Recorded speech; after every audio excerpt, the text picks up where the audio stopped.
السلام عليكم. حسام البهادلي وياكم.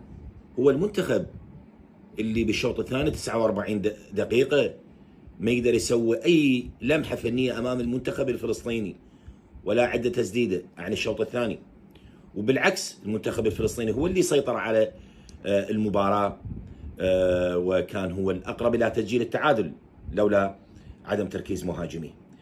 هاي نقطة. النقطة الثانية، ترى المنتخب الفلسطيني يا جماعة الخير عنده 6 لاعبين نقص، وايضا احنا ما غلبنا الكويت، لا حد يجي يقول لي اضطرد. والمنتخبات تسجل، العراق لحد الان عنده هدفين، اداء باهت، ولولا ايمن حسين انه لاعب مؤثر لما تمكنا من كسب 6 نقاط اغلى من الذهب على نقطة المنتخب الكويتي. فرجاء خلونا نكون منطقيين، المنتخب الكوري والاردني والعماني افضل منا بكثير. البطاقة الاولى للشمشون الاحمر اللي تمكن من تسجيل هدفين وفاز على الاردن يوم امس بكل اريحيه. فكاس العالم 2026 راح شو نقول لك؟